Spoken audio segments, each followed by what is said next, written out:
উত্তর আমেরিকার বিস্তীর্ণ জলাভূমিতে যখন কোটি কোটি টুকটুকে লাল রঙের ক্রানবেরি ফল ভেসে থাকে তখন তা দেখলে মনে হয় যেন কোনো কল্পনার জগতের অংশ। এই ছোট উজ্জ্বল লাল ফলগুলো দেখতে যেমন সুন্দর তেমনি পুষ্টিগুণে ভরপুর।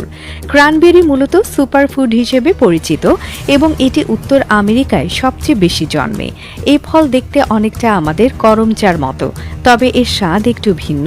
কাঁচা অবস্থায় আপেলের মতো টক আর পাকা অবস্থায় বেশ মিষ্টি। একটি ক্রানবেরি গাছ বছরে গড়ে 1 থেকে 1.5 কেজি ফল দেয়। এর চাষ ও সংগ্রহের জন্য দুটি পদ্ধতি রয়েছে, ড্রাই হারভেস্টিং এবং ওয়েট হারভেস্টিং। ওয়েট হারভেস্ট পদ্ধতিতে জমি পানিতে প্লাবিত করে ফল সংগ্রহ করা হয়, কারণ ছোট ছোট লাল ফলগুলো এক এক করে তোলা অত্যন্ত কষ্টসাধ্য। জমি পানিতে ডুবিয়ে দেওয়া হলে ক্রানবেরির মধ্যে থাকা বায়ু পকেটের জন্য ফলগুলো পানিতে ভেসে ওঠে। এভাবে সহজেই মেশিনের সাহায্যে ফল সংগ্রহ করা যায় এবং এতে ফলের স্বাদ ও গন্ধ অক্ষুণ্ণ থাকে। ক্রানবেরি চাষ মূলত যুক্তরাষ্ট্র ও কানাডার মতো ঠান্ডা আবহাওয়ার দেশে হয়। যুক্তরাষ্ট্রের উইসকনসিন, ম্যাসাচুসেটস, নিউ জার্সি এবং অরেগন হল ক্রানবেরি চাষের প্রধান অঞ্চল। কানাডার ব্রিটিশ কলাম্বিয়া এবং কুইবেকেও এর চাষ হয়।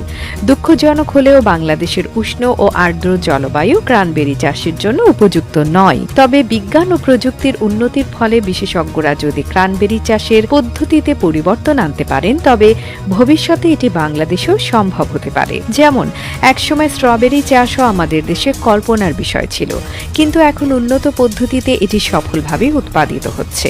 ক্রানবেরির দাম বেশ চড়া, কারণ এর চাষ ও সংগ্রহের প্রক্রিয়া জটিল এবং সময় সাপেক্ষ। বাজারে তাজা, শুকনো, জুস এবং সস আকারে ক্রানবেরি পাওয়া যায়।